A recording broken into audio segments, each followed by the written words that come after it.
At 6:10 on the southern shore of Jeju, a woman in her 73rd year pulls a wetsuit over her shoulders and walks into the sea without an oxygen tank.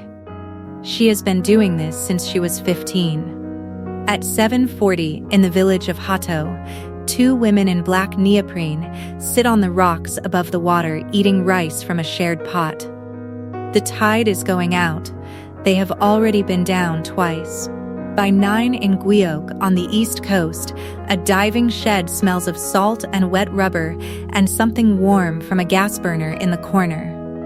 8 women are inside it. The youngest is 51.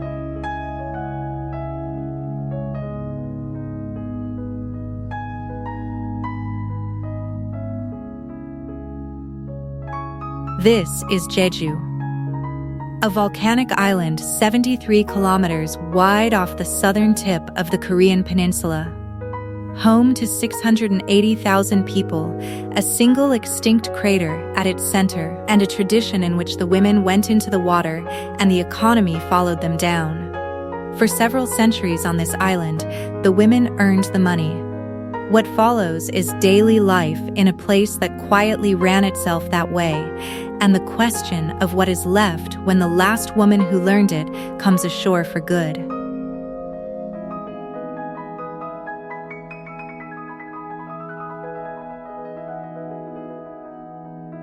Jeju sits 90 kilometers from the mainland. It has always been slightly separate, in dialect, in custom, in the arrangement of its households. The island's old saying is known across Korea even by those who have never visited. 3 things are plentiful on Jeju: wind, rocks, and women. The third abundance was not a compliment when it was first recorded. It was a count of who was left after the sea took the men.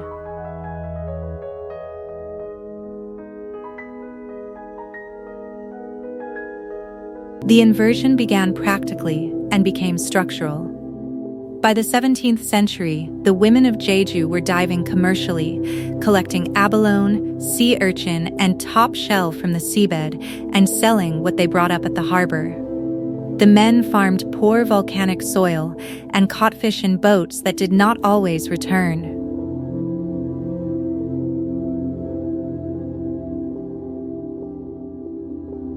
The Joseon dynasty taxed the island's abalone. The tax was owed in abalone. The abalone came from the women. The state, by accident of its own accounting, had made the women indispensable.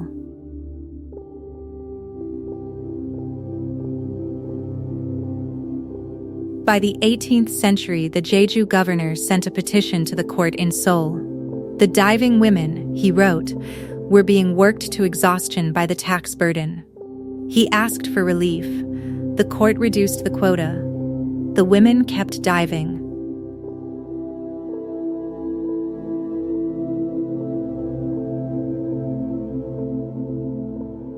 The women who dive are called Haenyeo, sea women. There is no precise count of when the word entered use. The earliest written record of women diving on Jeju dates to 1629. The practice is considerably older than the record.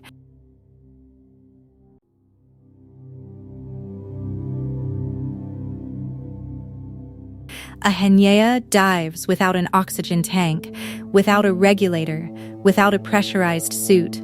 She holds a breath, goes down, works the seabed, and comes back up. The average dive lasts between 1 and 2 minutes. The average working depth is 5 to 10 meters, though experienced divers go to 20. The water temperature off Jeju in winter runs between 10 and 15 degrees Celsius.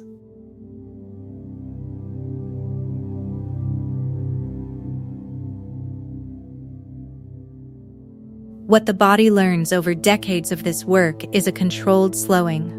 Heart rate drops on submersion. The spleen contracts and releases stored red blood cells into the circulation, raising the oxygen the blood can carry. The lungs compress to a fraction of their surface volume. The body does this without instruction once it has been trained long enough. It takes years of regular cold water diving to build. It cannot be learned quickly, and it cannot be borrowed.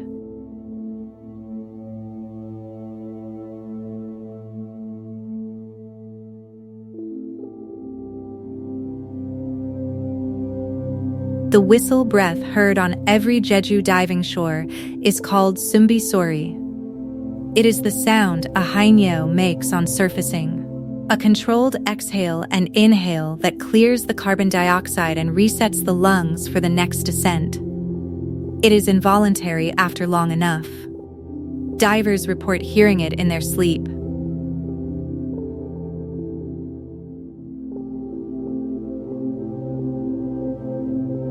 The ranking among Haenyeo runs 3 levels. Hagun, the beginners, work in shallow water close to shore. Jeongun, the middle rank, go deeper and take more valuable catch. Songun, the highest rank, go deepest, stay down longest, and read the seabed the way a farmer reads soil, for what it has given, what it still holds, and what it needs to rest.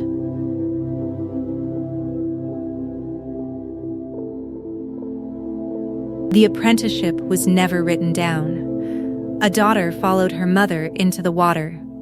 An aunt corrected a niece's angle of descent. A senior diver told a younger one when to stop and why. The knowledge passed by proximity and repetition across generations, in the same way the cold water passed over the same rocks each morning.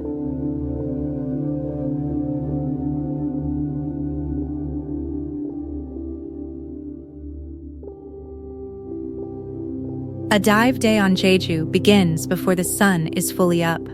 The bultak, the communal warming shed, opens first.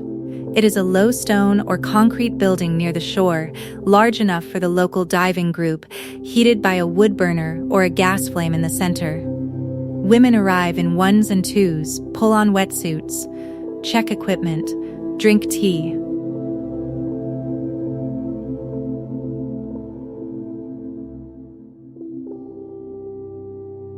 The conversation in a bultak is not sentimental.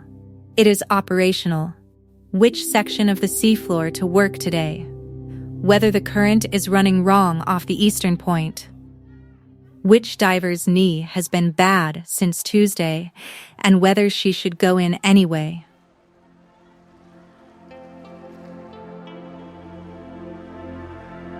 The group enters the water together and surfaces alone. Each woman works her own patch of seabed, filling a netted float tethered to her waist with whatever the day's licensed catch allows. Abalone in season, sea cucumber, sea urchin, turban shells. The Haenyeo operate under a community management system that has governed Jeju's coastal waters for centuries, rotating access to sections of seabed to prevent overfishing, setting their own seasons, their own catch limits, their own rules for who dives where.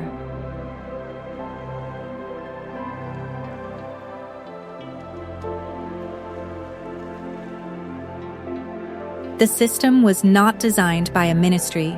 It was designed by the women who needed the sea to last. After 2 to 4 hours in the water, the group comes ashore. Back in the bultak, wetsuits are hung, food is shared, and the morning's catch is sorted and weighed. The shed fills with steam from drying neoprene and the smell of doenjang jjigae warming in a pot someone brought from home.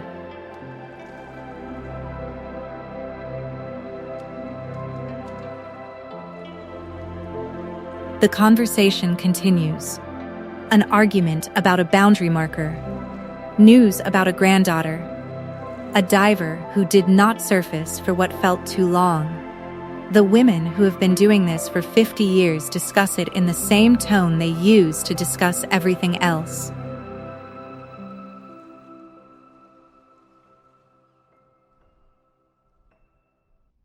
What follows a woman into the water follows her home. For most of Jeju's recorded history, the Haenyeo's income was the household's income. The abalone she sold at the harbor paid for the children's schooling, the roof repair, the winter rice, the boat her husband took out on the days the weather allowed.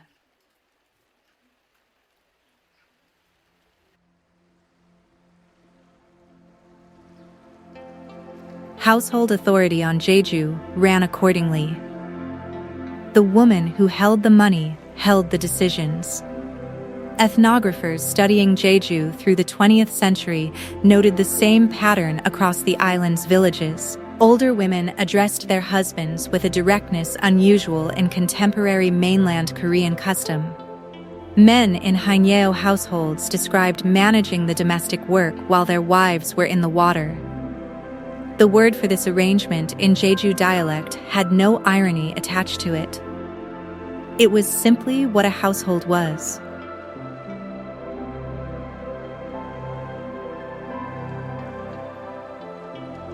The community standing of a senior Haenyeo in her village was not informal. Songun divers arbitrated disputes over fishing grounds. Their reading of the sea had legal weight within the community system. A woman who had been diving the same stretch of coast for 40 years knew its seabed better than any external authority could. The community management system recognized this and built its rules around it.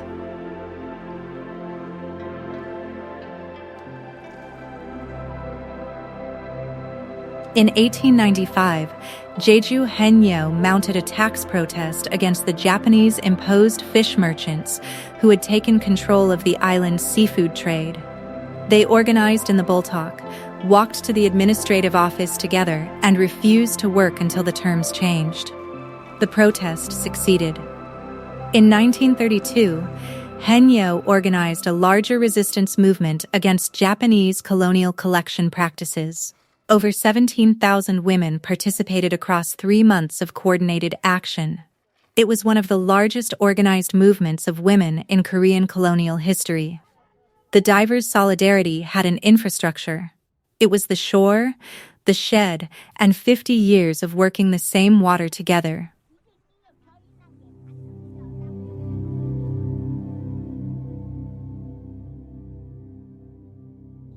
The average age of a Haenyeo on Jeju today is 67. The number is reported often enough that it has become the sentence most associated with the practice. In 1970, there were roughly 14,000 registered Haenyeo on the island. By 2024, fewer than 3,000 remained. The reasons are not mysterious. The work is cold, physically demanding, and subject to the sea's calendar. South Korea's economy industrialized. Jeju's economy grew a tourism sector. A young woman on Jeju in 1985 had more ways to earn money than her grandmother had, and most of them required less time underwater in 12-degree water in February.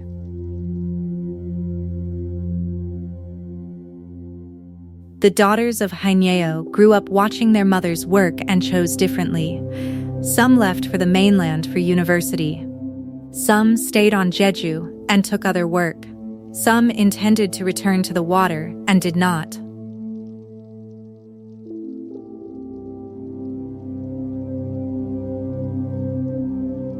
In 2016, UNESCO added the culture of Jeju Haenyeo to the representative list of the intangible cultural heritage of humanity. The inscription noted the community's sustainable fishing practices, the transmission of knowledge between generations, and the social and cultural identity the practice represented for Jeju. The inscription also noted that the culture was at risk. Intangible heritage lists tend to grow fastest in the years when intangible things are disappearing.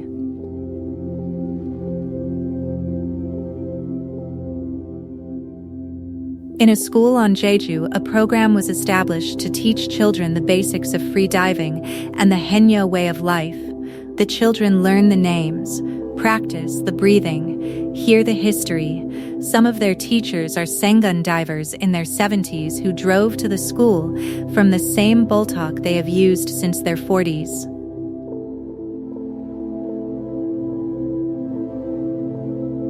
Whether this constitutes transmission is the question the island has not yet answered.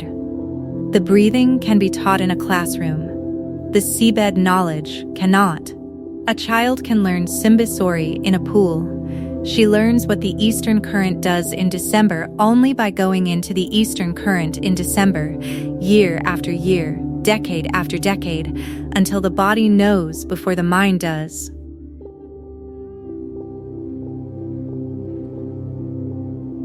On a Wednesday morning in Sehua, on the northeast coast, a Haenyeo in her 68th year enters the water at 7:15.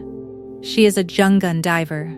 She has been diving this stretch of coast since she was 19. She goes down without hurrying, comes up without drama. The Sumbasori carries across the surface to the shore.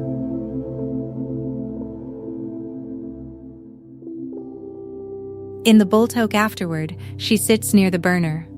Her float contained 11 abalone and a quantity of sea urchin. She will sell most of it at the cooperative. She will take some home. She does not speak about the practice as a tradition. She speaks about the water temperature, about a section of seabed that has been thin on abalone for the 3rd year running, about a diver from the next village whose form has gotten sloppy since her shoulder injury. The framing of the Haenyeo as a symbol of Jeju identity is something that happens on land, in tourism brochures and in ESCO documents and television programs filmed from above. In the water, the frame does not exist. There is only the depth, the cold, the breath, and the work.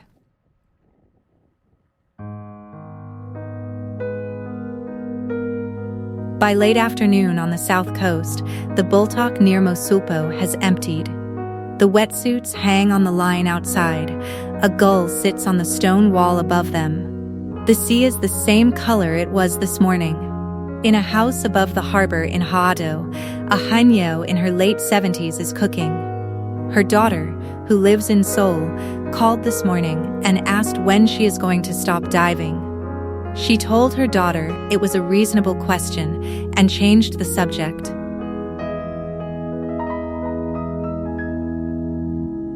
In Sehua, the woman who went in at 7:15 has rinsed her equipment and is driving home. She will be back at the shore on Friday. The water will be colder than it was today. She already knows this. She is already planning around it. The sea around Jeju has been dived for at least 4 centuries by women who passed the knowledge down by going into the water together. Not through instruction, exactly. Not through words arranged into lessons, handed over like tools. Through proximity. Through the body watching another body and understanding something the mind cannot fully translate. A daughter watches her mother's shoulders drop at the moment before the dive and learns, without being told, what dropping the shoulders means. She learns the sound of a clean entry, the specific silence of a woman who has gone deep and gone well. She learns the cold as her mother knows the cold, not as a fact but as a location, a country you are initiated into and can never fully leave.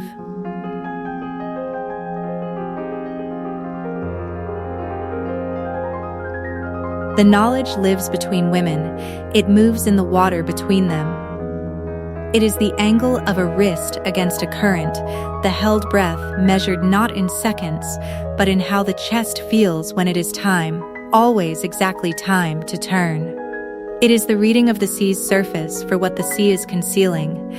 It is knowing which rock the abalone returns to, and why, and what season changes this, and what the change feels like when you are 20 meters down and deciding. It is knowing your own body so precisely that you become, briefly, fluent in it, aware of every pressure, every whisper of oxygen left, every degree the water is colder than yesterday. This is not knowledge you can write down. It dissolves in the writing. It can only be held in the place where it was made.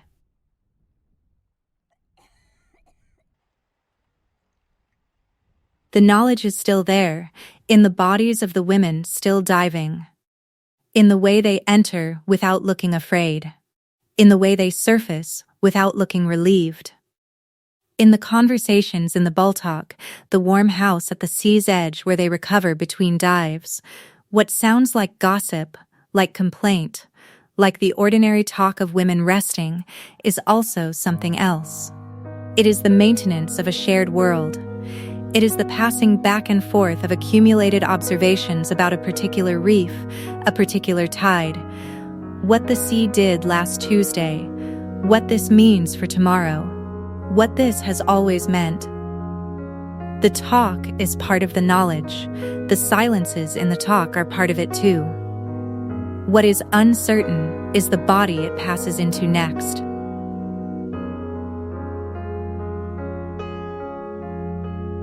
In the Boltok, the gas burner has been turned off. The door is left open. The sound of the water comes in. It sounds the same as it did this morning. It sounds the same as it did in 1629. Unhurried, indifferent in the way that only very old things are indifferent, not hostile, not mournful, simply present in a way that makes human urgency seem briefly beside the point, and then, a moment later, more urgent than before.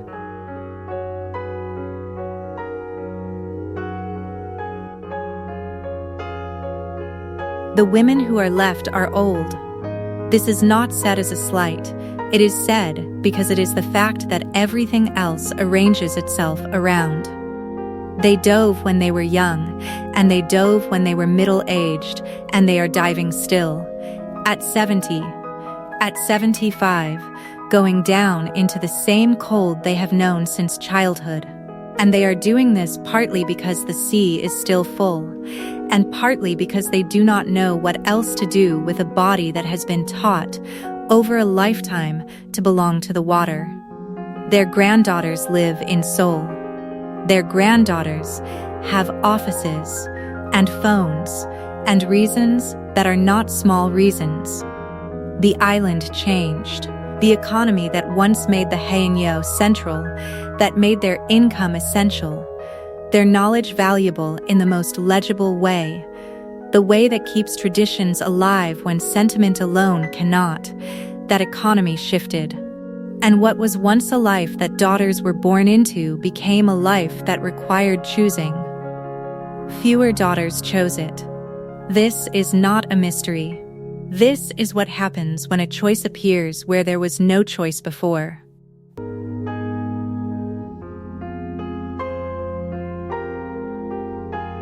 The sea will still be here.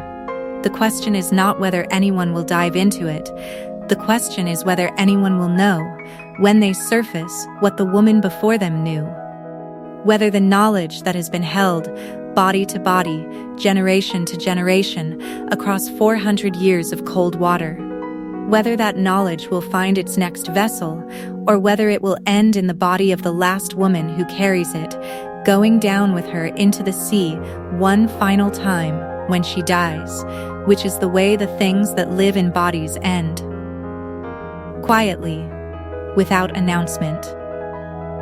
The knowledge simply no longer in the world, and the world not immediately knowing what it has lost, only knowing it later, and slowly, the way you understand what warmth was only once the room has gone cold.